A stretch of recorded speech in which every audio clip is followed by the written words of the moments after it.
నమస్కారం అండి. కంగారు పడకండి, ఇప్పటికే 10:30 అయింది. అందరికి ఆకలి వేస్తుంది, దాహం వేస్తుంది, అర్థమైంది. ఎక్కువసేపు మాట్లాడను, చాలా షార్ట్ గా స్వీట్ గా మాట్లాడేసి ముగించేస్తాను. ముందుగా ఇక్కడికి వచ్చిన అంటే ఇది నాకు ఇవాళ మా సక్సెస్ ప్రీ రిలీజ్ లా లేదండి, ఏదో సక్సెస్ మీటింగ్ ఇంతమంది డైరెక్టర్స్ వచ్చారు. డైరెక్టర్స్ అసోసియేషన్ డే లా ఉంది. థ్యాంక్ యూ కార్తిక్ గారు, థ్యాంక్ యూ వశిష్ఠ గారు, థ్యాంక్ యూ విజయ్ గారు, థ్యాంక్ యూ మారుతి గారు, అలాగే థ్యాంక్ యూ సార్ అందరూ, వంశీ గారికి, అందరికీ. నాకు కమిటీ కుర్రాలు చాలా బాగా నచ్చిందండి, మేము ఫస్ట్ టైం కలవటం. సో ఇక్కడికి వచ్చిన వాళ్ళు అందరూ చాలా కష్టపడి అంటే సినిమా మీద ప్యాషన్ తోటి వచ్చారు. సో ఇక్కడికి అంటే ఇందాక ఎవరు అన్నారు, నా మీద ప్రేమతో కాదండి, సుబ్బు గారి మీద ప్రేమతోటి, రాజా గారి ప్రేమతోటి వచ్చారు వీళ్ళందరూ. సో ఎవరి మీద వచ్చినా కూడా సినిమా కోసం అందరూ వచ్చి సపోర్ట్ చేయటం, మారుతి గారు వీళ్ళందరూ, శ్రీనాథరావు గారు అందరూ వచ్చి సపోర్ట్ చేయటం చాలా ఆనందంగా ఉంది. ముఖ్యంగా టెక్నీషియన్స్ నుంచి మొదలు పెడతానండి.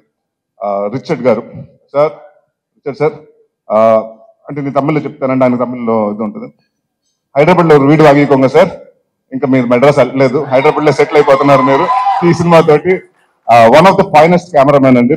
అండ్ అరుపులు తక్కువ, ఏమీ ఉండదు, హడావుడి ఉండదు, ఏమీ ఉండదు. చాలా సైలెంట్ గా, చాలా ఫాస్ట్ గా అనుకున్నది డైరెక్టర్కి ఏం కావాలో ఈ షాట్ ఇక్కడ అవుతుంటుంది, రెండో షాట్ ఇంకా లైటింగ్ జరుగుతూ ఉంటది. సో ఇలాంటి సినిమాకి అలాంటి కెమెరామెన్ రావటం మా వరం, అదృష్టం అండి. Thank you sir so much. అలాగే మాకు ఇంకొక అదృష్టం ఈ సినిమాకి అంటే అది అడగగానే ఇచ్చిన రాజా గారు కూడా థ్యాంక్ యూ. విశాల్ చంద్రశేఖర్ గారు, ఆయన ఎంతో బిజీగా ఉన్న ఈ సినిమాకి ఆయనే కావాలి అని పట్టుబట్టి మన మన సుబ్బు గారు చెప్తే ఆ మాటకి ఆయన ఎలాగైనా ఎట్టి పరిస్థితులు పట్టుకుని ఆయనకి కథ చెప్పించి ఒప్పించి ఆయన ఇష్టంగా చాలా కష్టంగా నిన్న 3 నెలలు దాదాపు సుబ్బు గారితో ట్రావెల్ చేశారు. సో విశాల్ గారు thank you, thanks lots for giving us a wonderful music and wonderful BGM. And ఈ సినిమా ఆల్బమ్ డెఫినెట్ గా గుర్తుండిపోయే ఆల్బమ్ అవుతుంది నా కెరియర్ లో. అలాగే మా చోటా ప్రసాద్ గారికి, మా బ్రహ్మకడ్లి గారికి, మా ఆర్ట్ డైరెక్టర్ బ్రహ్మ గారికి, అలాగే మా choreographer, action choreographer Prithvi and Ramakrishna masters కి, మా డాన్స్ మాస్టర్ గారు జిత్తు మాస్టర్ కి, అలాగే భాను మాస్టర్ కి, వీళ్ళందరికీ పేరు పేరున థ్యాంక్ యూ చెప్పుకుంటున్నాను. అండ్ ఇవాళ నేను సినిమా గురించి మాట్లాడలేదండి, ఎందుకంటే అందరూ వచ్చి సినిమా గురించి మాట్లాడారు. సో ఇక్కడ చాలా మంది కష్టపడ్డారు, చాలా మంది అంటే అంటే మీ అందరు ఇక్కడ కనిపించే హీరోలు, కనిపించిన హీరోలు చాలా మంది అక్కడ ఉన్నారు. మా డైరెక్షన్ టీం, మా ఎడిటింగ్ టీం, మా ప్రోమో రవి గారు, అలాగే ప్రతి ఒక్కరు. అండ్ మాకింత ఈ వాట్ ఎవర్ మా ఈవెంట్స్ అన్ని కవర్ చేసిన శ్రేయస్ మీడియా వారికి, అలాగే ప్రెస్ అండ్ ప్రింట్ మీడియా వారికి, ఎలక్ట్రానిక్ మీడియా వారికి అందరికీ పేరు పేరు థ్యాంక్స్. మా వంశీ శేఖర్ గారికి, అలాగే మా తేజుకి. సో పేరు పేరుని అందరికీ thank you for supporting a lot. And ఒకటి మాత్రం చెప్తున్నాను అంటే సుబ్బు గారి గురించి చెప్పాలి. 2 సంవత్సరాల ముందు కథ చెప్పారు. ఫస్ట్ కథ చెప్పిన తర్వాత చాలా మెచ్చుకున్న 3 నెలలు 4 నెలలు డాన్స్ చేశారు. దాని తర్వాత ఎప్పుడైతే ప్రొడ్యూసర్ వచ్చారో మీ వేరే సినిమా కమిట్ అవుతుంది, నన్ను తిట్టుకున్నాడంటే ఒక 3 నెలలు 4 నెలలు మాత్రం నాకు అది తెలుసు, తిట్టుకున్నాడని మాత్రం తెలుసు, ఎందుకంటే ప్రవీణ్ చెప్పేశాడు. అయినా కూడా నేను చెప్పాను కొంచెం వెయిట్ చేయండి సార్, కొంచెం వెయిట్ చేసి చేద్దాం, డెఫినెట్ గా చేద్దాం అంటే ఆ ఉన్న వెయిటింగ్ పీరియడ్ కూడా ఆయన సక్రమంగా వాడుకుని సినిమాకి ఏం కావాలి, ఏమేమి చేయాలని ప్రతి రోజు, ఒక్కరోజు కూడా ఖాళీ ఆయన ఖాళీ ఉన్న రోజు కూడా ప్రతిరోజు సినిమా కోసమే డెడికేట్ చేశారు. ఇందాక చెప్తున్నారు కదండి, ఆయనకు అప్పుడే పాప పుట్టింది. ఈ షెడ్యూల్ స్టార్ట్ అవ్వక ముందే మేము కరెక్ట్ గా తునిలో చేసి ముందు వారం రోజుల ముందు పుట్టింది. ఒకరోజు క్యాజువల్ గా షూటింగ్ అయిపోయాక వెళ్తుంటే ఏంటంటే ఇంటికన్నా పాప కూడా ఉన్నట్టున్నారు కదా, వెళ్తున్నారు ఇంటికి వెళ్ళిపోతున్నారు అంటే, లేదంటే హోటల్కి వచ్చేస్తున్నాను. అదేంటంటే చంటి పాప మొన్నే కదా పుట్టింది, ఎవరైనా పేరెంట్స్ వెళ్తారంటే, సార్ మన ఇక్కడ బాగుంటేనే దాని జీవితాంతా బాగా చూసుకోగలుగుతాను అన్నాడు. సో ఆ వర్డ్ నాకు బాగా నచ్చింది. సో అలాగే చూసుకుంటారు సార్.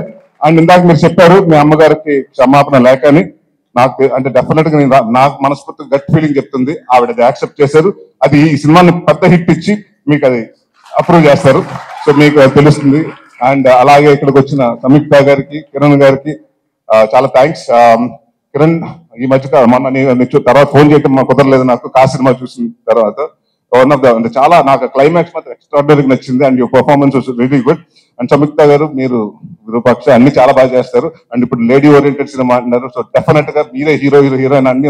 రాజా గారు అంటే మా సినిమా గురించి మీకు అలా చెప్తారు, మీ సినిమా గురించి మాకు కూడా అలాగే చెప్తూ ఉంటారు. So all the best for రాక్షసి అండి. And all the best brother for carrom. ఉంది సార్, అయిపోలేదు. ఆయన గురించి కొంచెం 2 నిమిషాలు ఎక్కువ మాట్లాడు. అండ్ అమృత అయ్యర్ గురించి చాలా డిసిప్లిన్ పర్సన్, టైం వచ్చి అన్ని ఏదైనా డైరెక్టర్ ఏం కావాలో చెప్తే చేసి artist. So very happy to work with you. And Hanuman జనవరి తోటి హనుమాన్ ఇయర్ బిగినింగ్ లో హనుమాన్ తో స్టార్ట్ చేశారు. అలాగే బచ్చల మల్లితో పెద్ద బ్లాక్ బస్టర్ తో ఎండ్ చేయాలని కోరుకున్నాను. అండ్ ఇంకా మా ప్రవీణ్ గారి గురించి, వినయ, రోషన్ అండ్ మన మర్చిపోయి నీ గురించి మళ్ళీ చెప్పకపోతే మళ్ళీ ఇంకో నెక్స్ట్ ప్రెస్ మీట్ లేదా మళ్ళీ మాట్లాడతారు. సార్ మిమ్మల్ని మా ఫాదర్ కింద చేశారు. సినిమాలో మాత్రం హెట్ చేస్తాను sir, but really in life I really love you sir. And అలాగే Ankit Goyar, all the very best Ankit. I know you have a very bright future. Madhu గారికి అంటే మా డైరెక్టర్ గారికి ప్రతి సిట్టింగ్ లో అంటే స్టోరీ సిట్టింగ్ లో, మందు సిట్టింగ్ లో అన్నింటిలో కూర్చొని మా మధు గారికి, సో ఆయనకి కూడా థ్యాంక్స్ చెప్పుకున్నాను. ఇంకెవరినన్నా మర్చిపోయి ఉంటే మర్చిపోయాను, ప్రొడ్యూసర్ గురించి చెప్పాలి కదా. ఎందుకంటే ఈయనకి మేము ఆస్థాన కవుల్లాగా, మేము ఆస్థాన హీరోలు. ఈయనకి నేను సందీప్ కిషన్. సో ఇప్పుడు ఫస్ట్ సినిమా నాతోటి, సెకండ్ సినిమా సందీప్ తోటి, థర్డ్ సినిమా నాతోటి, ఫోర్త్ సినిమా ఆయన తోటి, అలాగా. సో ఇదే జర్నీ కొనసాగాలంటే మళ్ళీ మనం నెక్స్ట్ ఇయర్ కూడా ఇంకో సినిమా చేస్తున్నాం. సో ఎవ్రీ ఇయర్ హాస్య తోటి నాకు ఇది మోర్ లైక్ హోమ్ బ్యానర్ లాగా అయింది. ఏది అడుగుతుంది ఫస్ట్ నీ కథ చెప్పిన తర్వాత, సార్ ఈ సినిమా కొంచెం అంటే సీజీలు ఇవన్నీ వద్దు సార్, రియలిస్టిక్ లొకేషన్స్కి వెళ్దాం, ఒక 95 లో జరిగేది 2005 లో జరిగేది కదా, సో రియలిస్టిక్ లొకేషన్స్కి వెళ్దాం అని చెప్తే, నాకు మంచి కెమెరామెన్, మంచి టెక్నీషియన్స్ కావాలంటే ఈ సినిమా అది మాత్రం తగ్గను. ఎవరి కోసం తగ్గాలి, ఎందుకు తగ్గాలని అక్కడ మొదలు పెట్టాను. రాజా గారు టెక్నీషియన్స్ తో పాటు అక్కడి నుంచి ఆయన అడిగింది ప్రతిదీ ఇచ్చారు. అండ్ ఇంకొక చాలా ఆనందంగా షూటింగ్ చేసామండి, ఎందుకంటే 90% ఆయన రాలేదు అక్కడ కాబట్టి. ఆయన హైదరాబాద్ లో ఉండేవారు, మీ తునిలో చేసుకుంటే ఏంటి ప్రొడ్యూసర్ రావట్లేదంటే వేరే సినిమా జరుగుతుంది సార్, ఇంకో సినిమాకి సెట్టింగ్ జరుగుతుంది సార్, ఇంకో హీరోని కలుస్తున్నారు సార్ అని. సో ఇలాగే చాలా బిజీగా ఉంటూ, అంటే నేను ఏదో లాస్ట్ సినిమా అప్పుడు కూడా చెప్పాను, చిన్న సినిమాలో దిల్ రాజు గారు అని, ఇప్పుడు దిల్ రాజు గారి స్థాయిలో మీరు రావాలి, మీ బ్యానర్ కూడా పెద్ద బ్యానర్ అవ్వాలి సార్. అండ్ డెఫినెట్ గా మీరు ఇందాక ఆయన చెప్పినట్టు 3.5 లక్షలు ఫర్నిచర్, ఇంకా 30 లక్షలు ఫర్నిచర్ అవ్వాలి, దాని తర్వాత అలా పెరుగుతూ ఉండాలి, బట్ అదే ఆఫీస్ ఉండాలి. మీరు ఎన్ని సంవత్సరాలు ఉంటే ఎన్ని సంవత్సరాలు సినిమా ఇండస్ట్రీలో ఉండాలి. All the very best. ఇంకెవరన్నా మర్చిపోతే పేరు పేరున సారీ అండి, అంటే ఎవరన్నా మర్చిపోతే ఇంటెన్షనల్ గా కాదు, ఐఎమ్ సారీ. అండ్ యా ఒకటి మాత్రం చెప్తున్నానండి, అంటే నా కాన్ఫిడెన్స్ ఉంటే ఈ మధ్య కాలంలో, అంటే మనం ఒక యాక్టర్ గా చేసినప్పుడు తెలిసిపోతుంది.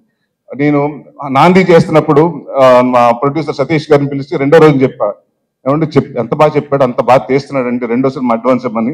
అలాగే ఈ సినిమా జరుగుతున్న 3వ రోజు మళ్ళీ రాజా గారికి ఫోన్ చేసి, సార్ సుబ్బు ఆయన ఏదైతే చెప్పాడో అయితే ఎక్స్ట్రాడనరీగా చేస్తున్నాడు, ఆయన కూడా అడ్వాన్స్ ఇమ్మన్నారు, ఇచ్చేశారు, మరి నాకు మాత్రం పంపించట్లేదు. సో తర్వాత మాట్లాడుకుందాం పైన ఆఫ్టర్ పార్టీలో. సో అందరికి అంటే ఒకటి మాత్రం ప్రామిస్ చేస్తున్నానండి, ఇది చాలా ఎమోషనల్ గా అందరూ కష్టపడి సిన్సియర్ గా చేసాం. నాట్ ఓన్లీ మీ అండి, నా ఒక్కడి వల్ల, నా సుబ్బు గారి వల్ల కాదండి, 24 క్రాఫ్ట్స్ ప్రతి ఒక్కరు, లైట్ మ్యాన్ కాడి నుంచి, ప్రొడక్షన్ వాళ్ళ కాడి నుంచి, అందరూ ప్రొడక్షన్ మేనేజర్స్ కాడి నుంచి ప్రతి ఒక్కళ్ళు కష్టపడి ఇష్టపడి చేశారు. సో ఇలాంటి అంటే మేమెంత చేసినా సినిమా మీ దగ్గరకు వస్తుంది, 20వ తారీఖు మీ ముందు రిలీజ్ అవుతుంది. సో మేము కాన్ఫిడెంట్గా ఉన్నాం. మా కాన్ఫిడెన్స్ అంటే డెఫినెట్గా దాన్ని బ్లాక్ బస్టర్ చేస్తారా, సూపర్ హిట్ చేస్తారా, బ్లాక్ బస్టర్ చేస్తారా, కల్ట్ చేస్తారా, క్లాసిక్ చేస్తారా, మీ చేతిలో ఉంది. సో బట్ నేను మాత్రం కూడా కాన్ఫిడెంట్ గా చెప్పగలుగుతాను, ఈ క్రిస్మస్ మాత్రం మందే. ఎవరి కోసం తగ్గాలి, ఎందుకు తగ్గాలి.